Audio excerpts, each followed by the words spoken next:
Good evening, Mr. Doggett. Good evening, Mr. Ephgrave. And if you're listening to this in the morning, good morning, Mr. Doggett. Yeah, good morning, Mr. Ephgrave. Because we can't control when people listen to this. We can only control what we say right now, but we can't necessarily be accurate to what people are listening at what time they're listening. No, you're right, exactly. So we just give all the options, then we've covered all the bases. Yeah, all the bases. And then just a simple hello. Hello, Glyn. Hello, David. We've done it. It's fine. Yeah. Perfect. Thank you for joining us for another More Than Mostly Comedy podcast. It's good to have you here with us. And tonight is the Renton Skinner podcast. It is, yes. And a really, really interesting chat. And I know we probably say the same thing before every chat so far, but it genuinely was. And it was lovely to talk to him about the creation of ANGELOS, EPITHEMIOU, and everything about his career and what he's done. Yeah, and he's another one of those people, and we say it during the conversation, but, you know, I do really, really like his work, like the one we did prior to this with Martin Treneman. So it is, I mean, one thing, it's nice that he is so nice, because that's always a relief when you like someone. But, yeah, it's just nice to see and hear the care that he takes in it. And, I mean, like we were saying, there's sort of a combination of, you know, real talent, some lucky circumstances, but it's nice. You know, when you speak to someone and you go, and I know we do say this in the chat, I say that we've sort of, a bit jealous, but I don't feel jealousy for him in the sense that I just think it's really nice that has happened that way for a person who is good, who is nice, who is kind. They deserve it. They deserve that success, don't they? Because of the And it shows in how approachable he's been every time he's come to every gig and in the chat we have. So I think we should go right in and listen to that chat now. Oh, I think we should, yes. Yeah, right, let's do it. Right now, then. How are you, fellas? We're good. Yeah, how are you? You all right? Yeah, I'm good. I'm just saying that this is dragging on a bit for me now, this lockdown, and I'm starting to go a bit mad. And when you sort of think that the end is in sight, and then there's just it's like trying to walk out of a mountain range. Yes. You know, you get over a mountain and then you go, that's the one, and then you just see a load more and you go, fuck.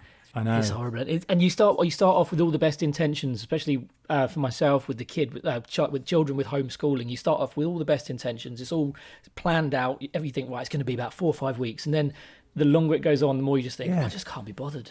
I just can't keep doing this. I can't. Yeah. It just gets boring. Apart from anything else, it's boring. Yeah. Whereas in my house, it's party time, no kids, anything. I'm just having the time of my life. It's booze and drugs. Yeah. Oh, yeah. There we go. There it is. Booze. We'll hide the drugs though. Don't show the drugs. Yeah. There's some vitamins there, but prescription drugs. Yeah. All the usual. Well, we might as well just go straight into things, really. Go straight in. So, how did you start out? Because I know you were part of the Dutch Elm Conservatoire, weren't you? So. Yes, I was part of. I originally, I just happened to walk into. I don't know if you've ever heard of Ken Campbell, but he was a sort of theatrical practitioner. He was a bit of a madman and a lunatic, and he was a real sort of disruptor, and but he was a genius. And I just happened to walk into one of his rehearsals when he was putting on this play called The Warp, which was a 24-hour play. Right. Bloody hell. Down in London Bridge. It was actually his daughter Daisy who was doing it, but Ken was always lurking in the background and just making sure, because he was part of, because when they originally put it on in the 70s, he put it together.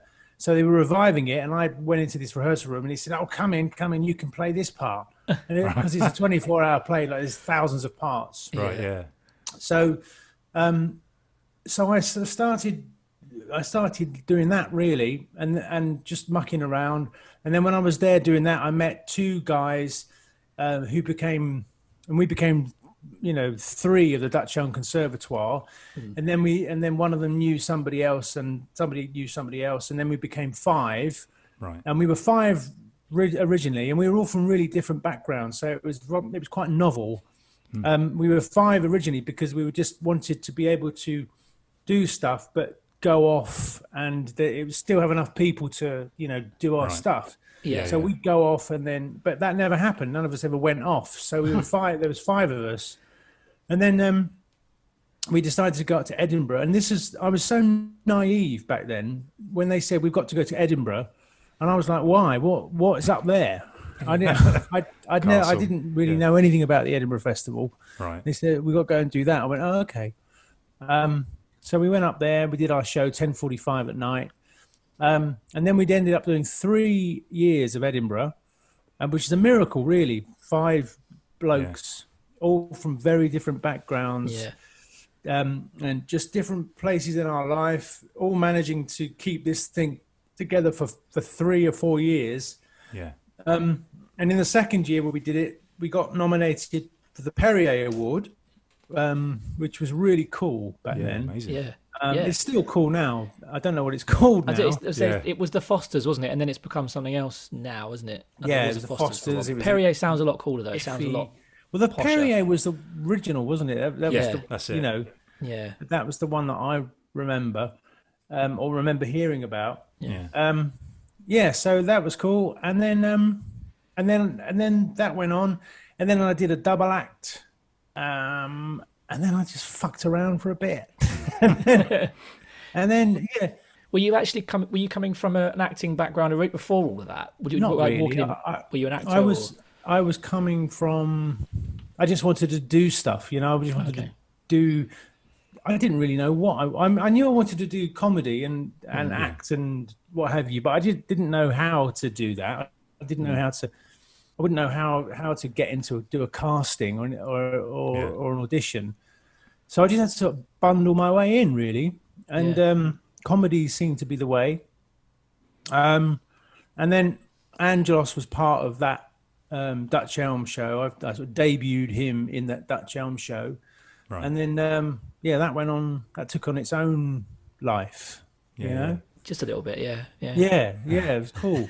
When you did it first time, was he on his own on stage talking to an audience, or were you doing it with other people as part of a sort of sketch or something? It was a sketch. Because Angelos was somebody I met. He was a real person. I was going to ask this. Was there influence? He was a real person, and he had. I was doing a role play job at a prison, and this guy. You say a role play job? Were you just doing time? Was the thing? Yeah. It's role playing as a criminal. Role playing is what you call it when you're on a program in prison. Yeah. No, but you know where they try and recruit prison officers, or it's like a corporate role play thing.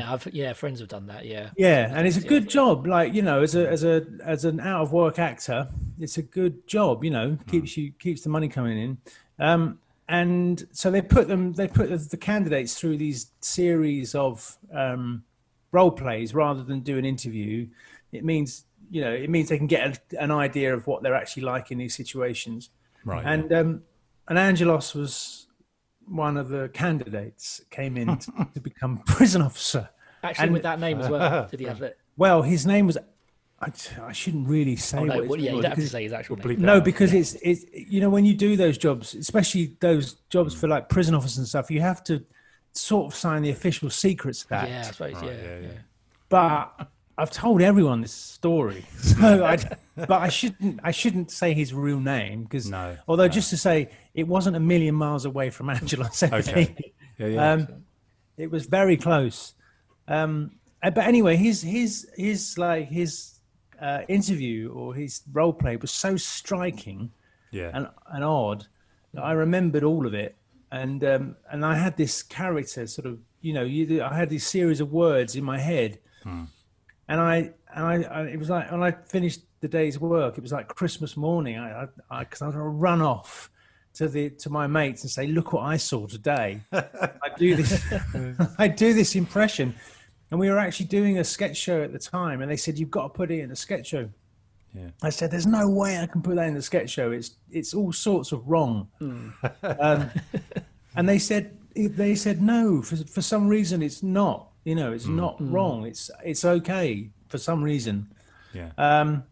And it was always the bit that, seemed to go the best in the show. Yeah. So, you sort of, you fall in love with these characters and you think, oh, well, I'm pretty sure I can grow a life for him beyond this little sketch. Yeah. And I did. Do you know if the guy got the job out of interest? Would you definitely not? He definitely didn't get the job. Yeah. And he came back the next year to have another go. Oh, really? Failed again. Yeah. Right. And they used to bust them in from the job centre, like to fill their quotas. Oh, right. You know, Oh, yeah, they do that. Yeah. These people have been on, benefits for some time. Yeah. Yeah. And yet you're making a living out of being him. Yes. There's nothing ethically wrong with that whatsoever. Ironic. That's all right. Do you know what though? This is really odd. This story, because I met him doing that role play thing, and then I was just having a drink in a pub in Tottenham Court Road, Tottenham, I think it is, right at the end of Tottenham Court Road. Yeah. And he walked into the pub. Right. And I was like, it's like all the people in London. Yeah. He walked into the pub, and I was like, fuck, that's Angelos. It really blew my mind. And this, and check this out. This is even weirder, right? I had gone on stage, just trying out different Angelos bits. And one time I went on stage and I gaffer taped my fingers together like that, just to see how that would look on stage, Yeah. And I'm walking down the road in Piccadilly with my girlfriend at the time, and we're just sort of chatting away. And all of a sudden, this bloke taps my girlfriend on the shoulder, and she looks around and she's like that. And he goes, "Have you got a fag? You got a fag?" like that. And I was like, that's Angelos. That was him. It was him again. How bizarre. And he had tape on his fingers. Fucking hell. That is so weird. It's a little bit scary. And anyway, and he walked off. We were walking off that way, and he was walking off that way, and I was so stunned. I was like this. Kept looking back, going, "That's Angelos. That's Angelos." And he's walking off like that, and he kept looking back like this. And eventually, he looked back and he went, and that was the last. That was the last I ever saw of him. But that's amazing, isn't it? So That's bizarre, incredible. Yeah. Meant to happen, meant to be, it seems. Really, really strange. She is the only woman or person in the whole world that's been touched by Angelos and Angelos. tribute. Wow. And the tribute. Amazing. Yeah. But it must be so nice to have, like, sort of accidental, maybe, I know, but to have a character that can have, like, a sort of life that exists in lots of different things. Because it's a bit like, something like Partridge, where it can, it just continues. Yeah. And like you said, you thought you had a bit of life in it. Do you think you ever had any inkling that it would be a thing you'd keep doing for so long? Or? No, of course not. You just try stuff, don't you? But it's funny, like the life of its own, because when you build characters or any sort of comedy thing, you go, right, well, this is what this character does, and these are the rules and all the rest of it of what he seems to be. And then as you go along, you go, hold on a minute, I've made this bloke up. He can do whatever I like. Yeah. And when that comes off, you go, oh right, he can literally be whoever you want him to be. But he's such a confident character that you can kind of be anything. He's that sort of character, isn't he? So he's very confident, but he's also the lowest status in the room. Yeah. So it's a sort of it's a nice fun contrast, Yeah. Because it means when I come on stage, I'm completely unthreatening, and I can say what I like to anybody, in the front row, and they still think that I'm below them, right? Even though I'm being quite sharp, sharp tongue, But people, for some reason, don't mind having the piss taken out of them by Angelos. It seems to be okay. It's weird because I noticed that with Shooting Star. I remember Shooting Stars, and you used to. Out of some quite sort of interesting celebrities, you used to be quite harsh with them. But did you ever kind of get it wrong? Should I say like was there any point where the celebrity went, "Hang on a minute"? Did you ever have that moment? The only one that I feel guilty about was what was his name? Liza Minnelli's husband, David Guest. David Guest. Yeah. Because I went up to because it was Ben Miller, Ulrika, and David Guest, and I went up to Ben Miller and I threatened him. I said, "Look, she's my bird. If you go anywhere near her, I will. We'll have words, right?" And then I walked off back across the back across the studio, and Bob said to me, "Angelos, why didn't you say anything to David?"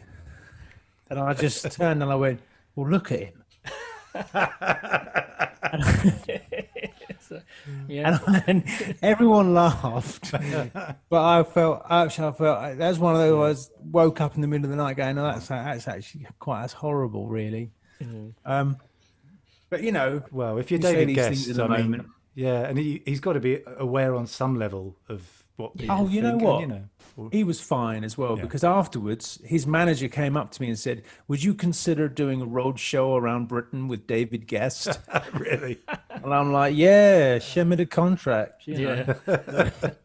Is it like a sort of character that it helps? Because like with Shooting Stars, and even like when you do stuff with Alex doing the Angelos and Barry stuff, does it help having someone to play off and sort of entertain them? Do you know what I mean? Like entertaining Vic and Bob, Yeah, it does. It's good when it's just fun, isn't it? When you've got someone to muck around with. But equally, I like being on stage on my own. I like that. But because the audience becomes that thing for me, Yes. you know. Right. Yeah. You can just I do quite a lot of referring to the audience, and playing off of them and asking for their opinions on stuff, and I quite enjoy that. I really enjoy that sort of live in the moment thing where anything can happen, Yeah. And to be honest, the rowdier the better. I like a nice pissed up crowd. Right. It's good fun. I see, most comedy crowds are quite polite, they're very polite, in a nice way. But they're lovely. They're key. No, Kai did your Christmas gig. That's right. That was Larry. Larry. That was that was. Yeah, that was. There's a lot of Christmas jumpers. People were bringing in their own alcohol and everything. It was one of those. They were drunk. They were drunk. Yeah. Oh, it was. Yeah, it was when it. That was but it was great fun. I really fun. enjoyed it. Yeah, really good one. How did the whole sort of Vic and Bob connection come around? Was it obviously you've been doing Angelos for a while before that? Well, this is a good story. You'll like this story. In we go. Here we go. So I'm doing. I was doing Armstrong and Miller show. Their sketch show. Ben, you remember that one? It was Ben Miller and Zada Armstrong, and I was like with Lucy Montgomery.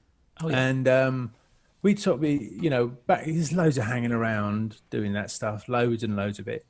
So whilst we were hanging around, I would just basically go up to Lucy and do Angelos and say, Look, for Christ's sake, we've got to talk. This is the chemistry is just ridiculous. And I would put notes under her door all the time saying, we must talk and all this stuff. And in a non-threatening way, she knew it was character stuff. Your Honour. Yeah, and anyway, she said to me, Bob Mortimer would love that character, and I'm like, oh, that's cool. I love Vic and Bob. When I first saw Big Night Out in about 1991, that was what I'd imagine it would have been. To see like the Sex Pistols at the Free Trade Hall, in Manchester. Yeah. And if you were an aspiring musician and you saw them and went, "Fucking hell, that's changed everything." And that's what it was like for me watching them. And I thought, right, I don't know how I'm going to do that, but I've got to do that. Anyway, so she said Bob would love that character. So brilliant. So I went home and I got my video camera and set it all up, and I sat on my bed and just put my gear on, and I sent him a message saying, for Christ's sake, Mortimer, this is getting ridiculous now. When are you going to give me a job? I can move boxes from ear to ear and take boxes away and put other boxes where them boxes was. No, I can do this. You know it. I made that for him, and then I wrote on a napkin in pencil, Mortimer, this is my video at last. Please watch it and give me a job. And I got the envelope and I put it in the envelope, scrawled all over the envelope in pencil and nonsense. Yeah. And I sent it to Bob. And I was thinking to myself, literally just thinking, that was fun. That was a good laugh doing that. Yeah. And then Bob's producer, Lisa Clark, phoned me up the following week saying, you want to meet Bob? And I was like, yeah, I'd love to. And so I went down there because they had their offices down in Merstham, which is down in near Crawley and out that way, like miles away. Oh, you yeah. know. Right, yeah. And I met Bob and he said, well, what do you want to do? And I said, well, I would like to do my own show with all my own characters on, but nobody's going to give me that. So why don't you give me 5 minutes on one of your shows and that'll, you know, really help me out. And he said, well, Shooting Stars is coming back. And I said, well, that's perfect. That'll do me. Yeah. He went, woo, woo, woo, hold on. He said, Johnny Vegas can't do it. I said, okay. I said, yeah, that sounds really good. He said, well, look, I'll have to come and see you do a gig. So I said, well, I'm doing one in Brighton. And it's sort of hosting one. And I was on stage for about 3 hours and Bob and Lisa came and sat right in the front row of this tiny little room. And I was like, oh, man, okay. So they came and they saw it. And then afterwards, Bob said, that's really good, Dan. Do you want to come and muck around in the room with me and Jim? You know? And I'm like, yes, I do. So it's these little hurdles. And so when I went to that place, that rehearsal room, there was all set up like Shooting Stars, all the tables. And there was Ulrika and Matt and Jack D and Jim and Bob and some others. And, you know, and they just started, and Bob came up to me beforehand. He said, Dan, this is going to be really difficult for you because we all know each other. So you just have to chip in, I'm afraid. And he said, but that's what it'll be like. I'm like, oh, all right. So it was like, it was hard. It was like, oh, fuck. All right. Okay. So I went off and put my hair down and put my anorak on and I sat next to Ulrika and they all started chatting and, you know, banter and all the rest of it. And I thought, shit, if I don't jump in here, I'm going to just freeze. So I just banged my hand on the table and went, I said, has this started? Because I've got to go. I've got a car on the beach. Are we doing this or what are we doing? And they all looked at me. Then they just started firing questions at me and I was answering them. And then and Bob said, yeah, that was very good. Yeah, we'll be in touch. And then they called me up and said, you know, do you want to do it? And I'm like, yes. But every episode I did, I was just like, I thought the BBC are just going to tap me on the shoulder in a minute and just say, it was nice of you to come, but that's enough. Off you go. But it never happened. Never happened. Right. Yeah. So did Matt Lucas? Because Matt Lucas was there at the beginning because you were sort of on the panel, and then you became the George Dawes person. Was that just a natural thing because he left? Or that was it. He just, you know, he wasn't. He couldn't do. I think he was busy and he couldn't do the next series, and so Bob just said. I was in the office one day and Bob just said, oh, Dan, you're going to be the scorer on the next season. I was like, oh, fuck, all right. Okay. Yeah. You know, then you just get on with it, don't you? But it's like ultimate freedom, though, that role, isn't it? Because then you can kind of just be in your own world, doing your own thing. I mean, that was the beauty of it. The whole thing was they, you know, they let me on their show and then they said, you can do whatever you like, you know. But I would, because you'd rehearse in the afternoon, you'd try stuff out, and then if it didn't work in front of the crew, they didn't laugh. You knew that you know it wasn't going in, it wasn't staying in. You had to rewrite something. And there was a few times that I'd do something, and I'd just see Bob walking over in the corner from my eye, and Bob would go, Dan, don't shoot me or anything, but what you just did was shit. You have to do something. I was like, all right. I'd rather know that than you know. Yeah. They're lovely, Jim and Bob. Absolutely lovely people. Just you know, authentic, and they live it, and they're really funny and really really nice. So it was, obviously, you know, a massive pleasure, and I got to meet the Stone Roses as well, right? Which was a lovely byproduct. Yeah. But it's like, it's also, it's the perfect sort of positioning for the character. It's like, it's the perfect people to be working with. It just all sort of makes sense. So even like when you were taking those little steps, I don't know, it's sort of, I know we know the answer, but it sort of makes sense that would follow, because it just and the kid inside, you must be like, fucking hell, I'm working with the people. Yeah, well, that's it, Yeah. isn't it? Yeah. You don't actually believe what's happening to you. No. I started strange feelings. I started getting scared on planes and stuff, because I thought it's so unlikely that could happen to me, being on Shooting Stars. What is the other unlikely things that could happen? Yeah. Right? I could come down in a plane. Yeah. You know, it's really, it messes your mind up a bit, but and then after a while you just start to embrace it, and it's great fun. Yeah. Do you think you would have ever done like stand up without a character? Has it always been a character? Well, I was doing character double acts, and I think I probably would have. Yeah, I would have got out on the stage. I don't think I would ever have been me, Dan, because I haven't got anything to say. But you know, I don't think it. I just prefer sort of sketch and character stuff. I prefer being other people. And, you know, you find what you're always looking for, I find, is the funniest expression of comedy within yourself, you know, the funniest way you can possibly be on stage. And at the moment, I mean, I'm working on some other stuff which I really, really love, but live on stage on my own, Angelos seems to be the funniest way that I can be. Right. You know, he's essentially my clown. Yeah. And you know, without getting technical, these are just things you realise after you've done it. You know, when people talk to you about, you know, Ogolier and all that stuff. Yeah. And they go, finding your clown. And none of these things even occurred to me. I didn't know any of that stuff until people said, "Oh, you're doing this," and I'm going, "Oh, right. Well, there you go." You know. Yeah.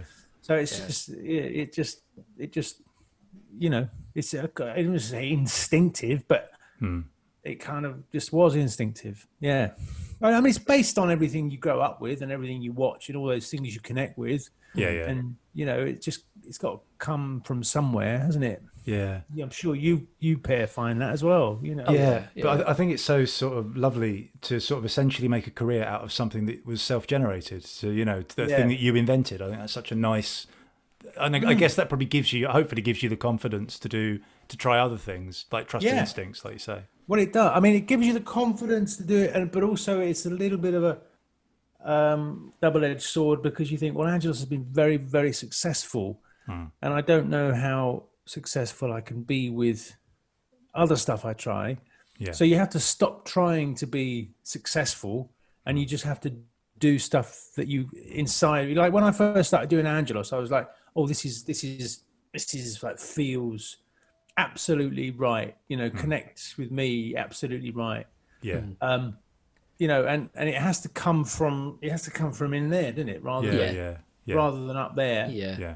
And you know, when you're doing something, you go, oh yeah, this is good. And that's all it ever is. And I think if you have that feeling, then you commit to it, and then you just keep it going and keep it and working on it. Yeah. If you're trying to grind metal on metal in your head and going, I'm sure this is funny if I say this. Yeah. Then it's probably just take a bit of shifting around until you find the bit that's really, it's truth, isn't it? That's what you're looking for. Yeah, absolutely. Yeah. You know?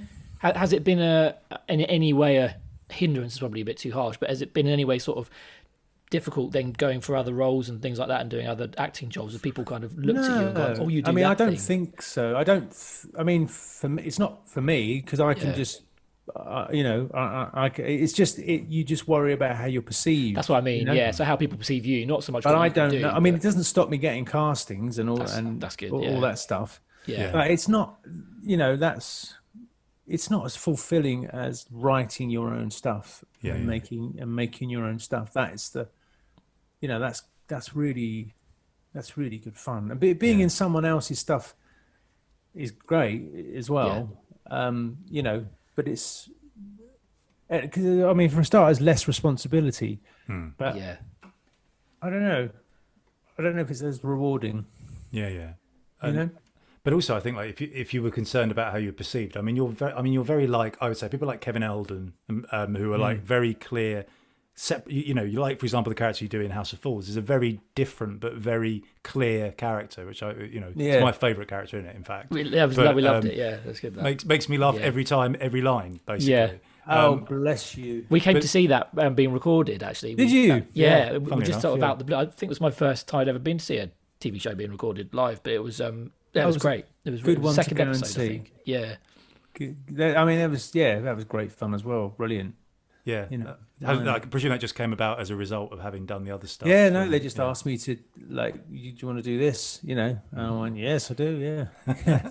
So, yeah, that was good fun.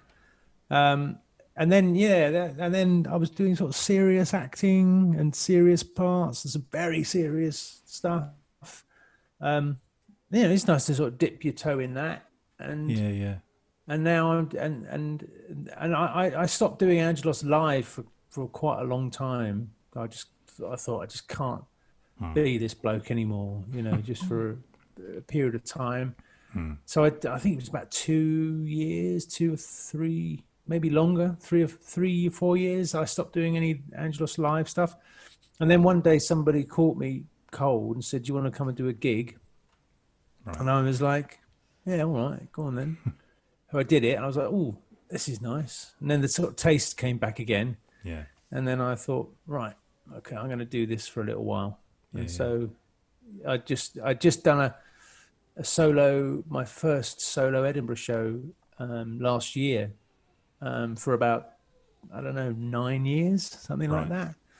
And it was great, really good. Yeah. Really good. Yeah, much better show than the last time I went up. Right, yeah. So, you just get better at writing, Yeah. You just learn how to do it better. And you learn, it's funny writing live Angelos stuff because there's so many perspectives you have to write it from. You have to write it. It has to sound like Angelos. It's something that would happen to Angelos. Right, yeah. And the audience have to believe that it's something that Angelos would say. Because immediately if you say something, they know it's not like even a thought process. It's a thing where the audience will just go, "No, that doesn't sound real. It doesn't sound authentic," and they won't laugh. And it's not because they thought about it. It just gets rejected on a subconscious level.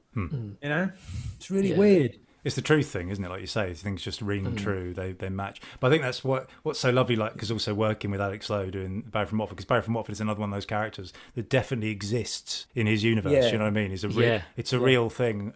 So it's lovely. It must be nice to do that sort of thing and to play off each other as well with someone who's similarly. That's just there's just absolute joy. Yeah. Well, we do this basically. We just turn the microphone on and turn the recorder on, and we go, what are we going to talk about? And then we don't even think about it. Yeah. We just start talking together, and then off we go, and it just always goes somewhere. And after half an hour, we stop.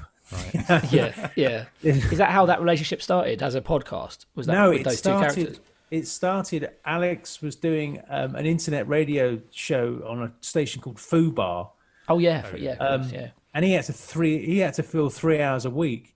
So he rang me up one day and said, "Dan, will you just talk to me as Angelos for 15 minutes just to take up some time?" Yeah. And I said, "Okay."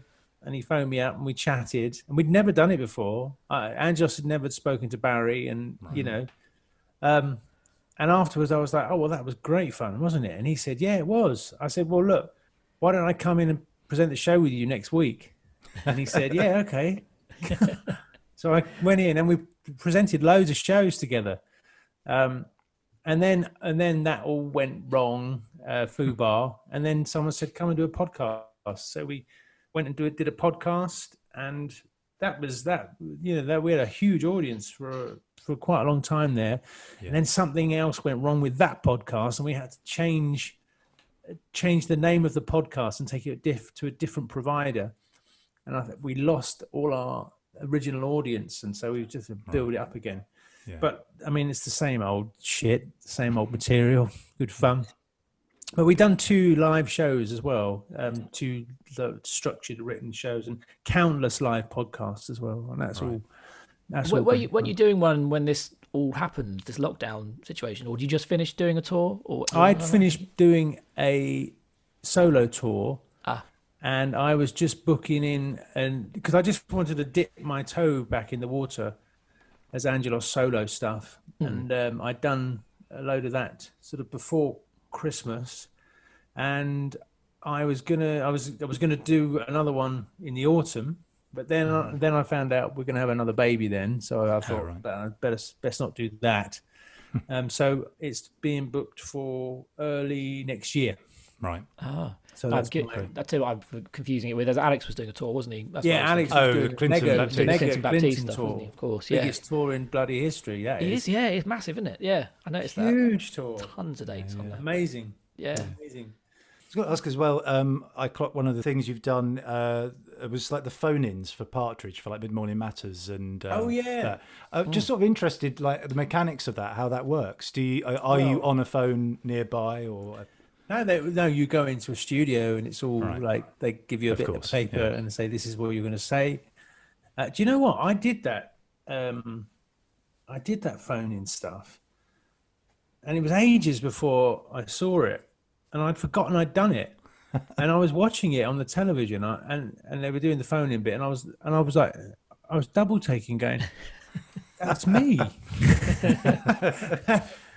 I'd forgotten. It was really weird. I was like, "Fuck!" And I laughed at what I did. Right, so that was a bonus. That's good. Yeah. What's it like working with Steve Coogan with that sort of character as well? Is it? You don't work when you do that. It's you go in a studio and you're with the Gibbons brothers who write it. Oh yeah. And they just, I mean, they I think Steve just comes in, and I'm sure he's all over it, in terms of. But I think they are sort of. They're right across everything. So they just give you the script, and you go into a booth and they play the bit in, and you just you say your bits, and then they mix it all together. So it's not a live. You're not actually doing it with Steve, or are you? No. You do your bit, and then they mix it with Steve's voice. Right. That's interesting. Sorry to kill the magic. With the nature of Steve Coogan, I thought it might be more sort of improv involved in that, but I guess it sounds like it is improv, but it's it's not. It's I'm sure his stuff is, and I think when you speak to Tim Key, I think he says he does an awful lot of improv, like in when they're filming. Yeah, but because of the mechanics of actually getting people to record their voices and everyone being in the room at the same time. Yeah. It's not possible to do that. You just have to record what's there, and then they would just mix it all together. And it sort of makes sense you forgot about it then, because I thought if you'd actually sort of done it with him, that you'd be more inclined to remember. But if it's just like go into a studio, I would definitely have remembered that. Yeah. Otherwise, it's like an Alzheimer's test. It's like, do you know the puns? I was working with Steve Coogan. Yeah. It's funny. I met Steve in Edinburgh once, and you got that sort of performer's fear all the time of the the projects that you've done are working or how they're perceived, and it was after Alpha Papa, the film. Oh yeah. And I've been to see that. It was a hilarious film. It was really really funny. Yeah. And I said to him that was really funny, that film. And he just looked like this when we got away with that. We got away with it. Just like, I just thought, oh man, it's reassuring. We're all the same. You only ever sort of, you just sort of clutching to the rock face by your fingernails all the time. It's like imposter syndrome, where you isn't get it? to. Funny business, isn't it? But I'm doing a new podcast now. Oh yeah, what's that? It's called Brian and Roger, and it's with Harry Peacock, who you may know has Ray Purchase from Toast. Yes. Of London. Yeah. And it's I don't know. It's the project after Angelos that I have gone. This is the thing I really like now. This is what I want to do. And we've done 4 series of it, and not to blow our own trumpets, but we've been nominated for best comedy in the British Podcast Awards and best fiction, which is nice. And what it is it's two divorced men. One of them's really, really vulnerable, and the other one is he's like a predatory psychopath, essentially. And they leave voicemail messages on the phone, on each other's phones. Right. And that's how the story is told. And they're only like 15 minutes long, but Brian always cajoles Roger into doing something for him, and it always ends tragically for Roger. Right. But he's so vulnerable and is so in need of help that he sticks by Brian no matter what. So it's really sort of heartbreaking and tragic and funny all at the same time. And it's one of those sort of things that you would make in your mid-40s, I think. You know, having those layers of life just stuck on you. But it's gone really well. Yeah. So that's the latest thing. Do you find like a sense of relief when you have something new that's a different character? Because like comparing against yourself, do you find yourself thinking, well, what happens next? What do I do? Will something? Yeah, you do. You do sort of think, what am I going to do next? And there's a lot of exploring around. You know, you have to put the effort in to find out what it is you find funny. You know, and what you like. You know, and not to be derivative and you just don't know. You don't know what's around the corner. You just have to keep looking. But it has to be. It's just. I mean, it has to be fun, doesn't it? I think that's the main thing. Because if it isn't fun, it's not possible to do it. For an extended period of time, you just lose your drive, and you know you couldn't see any future in it, and so you just give up. So it has to be fun, and you know, and you have to be able to see a development. I think you have to be able to see a way that you can go, right, well, I'll do this, and then I'll do that, and then I'll do that. So with this Brian and Roger thing, we were working with the Menier Chocolate Factory, a theatre in London Bridge, you know, to do a live show, and then COVID hit. So we obviously, that's God knows when we're going to be able to do that. But we've written a script for a channel, and so you know, it's sort of it's taking on the life that I hoped it would. But you know, this virus has put a spanner in the works of everything. So we'll just have to see what happens. But you know, the beauty of it is that we record the whole podcast literally on our phones, on our voicemail. Right. So I send him a message, and then he sends me one back, and so we've got about 15 messages. And then we just send them off to the producer. He mixes them all together, and that's the episode. So we can do that, virus or no virus. Perfect. Yeah, you know? Right timing. I don't know if Glyn probably feels the same, but there's a sense of like, in a positive way, jealousy, because your career seems to follow a thing where you follow an idea you really want to do. The thing like you're saying about having fun, it does definitely show. I think that's what makes watching, like, say you with Barry or any of those things, or like House of Fools, makes it entertaining, is the fact you can tell you're enjoying it, I think. And I think it has to be that way, isn't it? Yeah. I mean, otherwise, what's the point of doing it? Exactly. I mean, I've had some really dodgy experiences in my time doing TV shows and what have you, where they say it's a comedy, and you go, but this is not fun at all. No. I don't know. I don't understand, you know. It really messes with your head at that point, because you go, I've worked all really hard to get to do this, and this is not very much fun. No. So you know, you have to work out your own way of making it. If it's fun, it's usually working. Yeah. You know? And I guess that's the job aspect of it, isn't it? Some things are going to be like that, and you just get past them and find a way of making it work for you. But it's lucky you've got that outlet to do all those things that obviously do inspire you. Yeah, and, I think you have to work. I think you have to work at it. You know, you have to. I think it's a long and accumulative effect. I think, you know, you have to find it. You have to keep finding it. I'm writing an Angelos film as well. Oh, really? Right. Yeah, and that's been going on for quite a long time. But I got a script commission, which is great. But I mean, that's just a new challenge, you know. Right. Parts of doing that are not fun. Right. You know, that is like pulling your hair out, and I have to anyway. I'm sure other people find it much easier than me. I have to find a reason sometimes to turn the computer on to do that. Yeah. But, you know, and it's easier for me than just to shove it in the bin and just go, right, I'll just write a few more live jokes, because I know that I can go out and perform those, you know, tomorrow night and see what happens. Yeah. But film is just an endless, like, you know, an endless sort of journey of like, I've got no idea what will happen. I've no idea if anyone will even make this. So you have to have a bit of faith as well, I suppose. Do you have aspects of it that you sort of hand over now, or are you someone that's sort of, because you know the character so well, you know what you want to do, that you, is it? Or... No, I wouldn't. I haven't got anyone to hand it over to. I think if you have to just do these things all yourself, no matter where you're at, you know, because that's just how it is. It's just, you have to just, you know, you've got no choice. I don't think you've got to. No. It's like climbing up a mountain and seeing an overhang and going, oh fuck, I've got to get past that. I can't. Yeah, I can't turn around. There's no choice. I have to. It's going to be horrible. Yeah. You know, and that's it. You have to do it.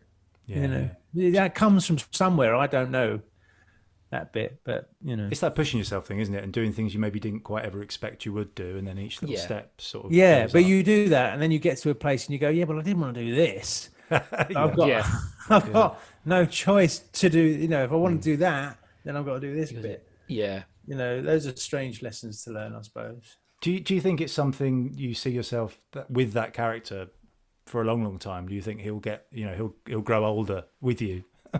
Or do you just not know? I don't know. I mean, obviously, that's sort of a question I ask, but I mean, you get, well, I don't know. I mean, it all comes down to, like, you know, I go out on stage and I do my stuff and people laugh. And I think, well, if that keeps happening, then, you know, I'll keep doing this.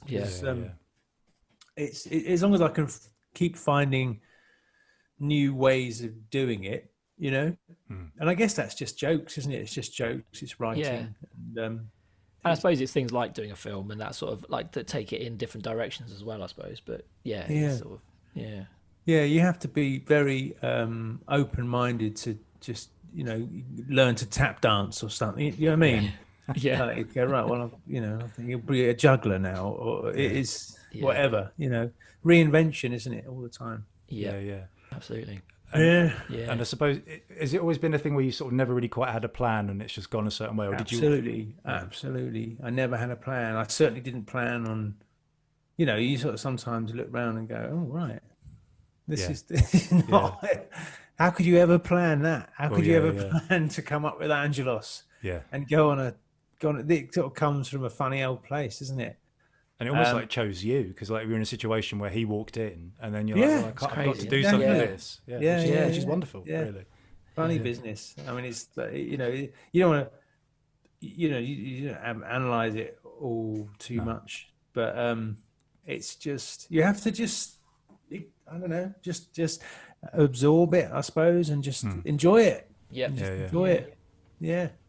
I mean, I find it envious that I love when people have a character that has that sort of longevity. Again, like Partridge is a really good example where, you know, and again, obviously he never intended that to be what it was. It was like a incidental character in On the Hour and stuff. But it just, it's lovely. People can't get enough of Partridge. They cannot get enough of it. You know, and even like I'm Alan Partridge is years ago now, isn't it? It was like the mid to late 90s, was it? So it's mid 90s. It was like the chat show, the original chat show was. He was about 26, I think, when he made that, I believe. Unbelievable. Which is crazy, But you're the same in the sense that you've got a character like that I think that really exists in its universe, and I think that's great. That's a wonderful thing. Yeah, but I mean, it's a slightly stranger, you know, proposition, because Alan Partridge is so obviously, and like David Brent, you know, they're so obviously those types of people. You know, and they're television people, you know? Whereas Angelos is just a weirdo. He's just a bloke. Yeah, exactly. And, you know, people aren't going to, they won't put him on TV very much, you know? No. But Vic and Bob were probably the only people that would have done in that context. So live will be the place that he really sort of exists, I'd have thought. Yeah. And it's, and that's great because I can just do what I like, and I can be as creative as I want, and as long as I make a room full of people laugh, that's all I care about, really. Yeah. We should probably leave it there. But thank you. Thanks so much, Dan, for doing this. And it's really interesting to hear. And it's for us doing all these interviews. It's quite inspiring because we talk to lots of people that we really like and do stuff they really like. And it's nice to hear the sort of excitement and the care about it as well. From all of you. Yeah. So I do care about it, actually. It's interesting to talk to you guys because it's only when you speak to people you go, actually, I am very enthusiastic about doing this. Yeah. And I do really like it, because sometimes you can be pulling your hair out, Yeah. So it's good to just remind yourself that it's good fun. Yeah.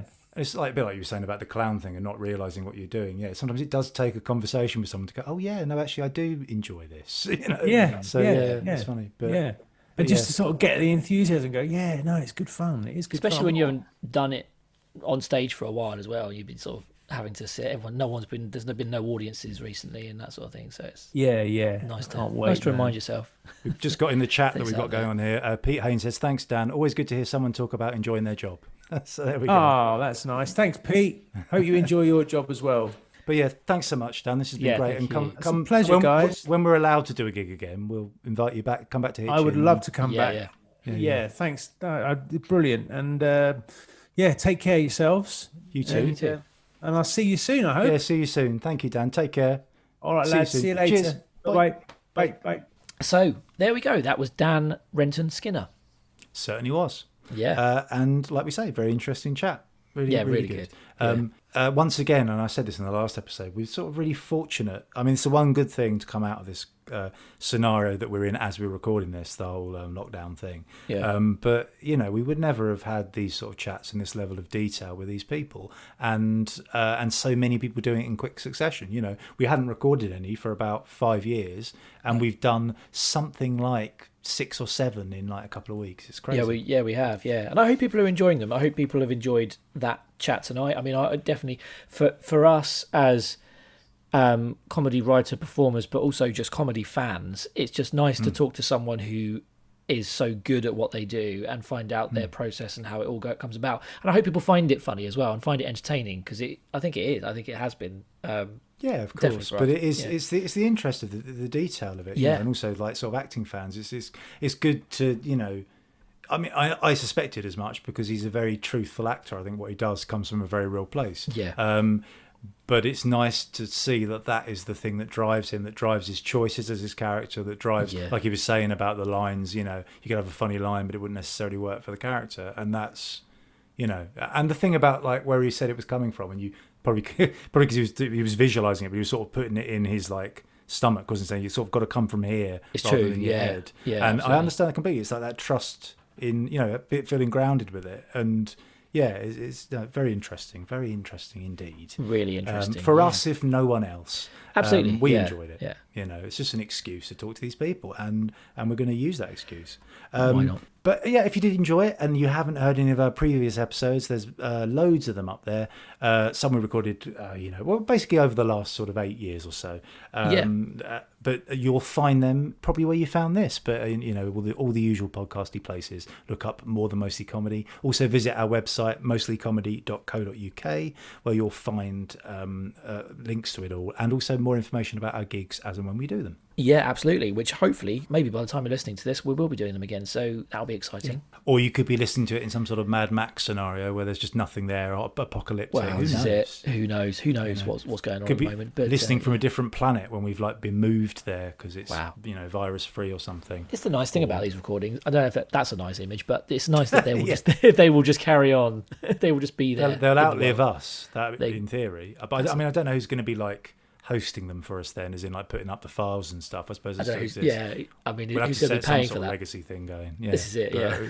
I'm not sure anyone would bother paying for that, would they? Who'd bother paying for that? Yeah, why would you? You go, well, I need to pay for this. I don't care. I don't know. Yeah. We'll have to think about that as we get a bit older, Glyn. We'll have to work out how we protect our legacy. Yes. Yeah. Legacy. Whatever that is. Yeah. But yeah, thank you for listening, and hopefully we'll have you back with us again. And take care of yourselves and each other, just like Jerry Springer used to say. Yeah, thanks very much for listening. Bye.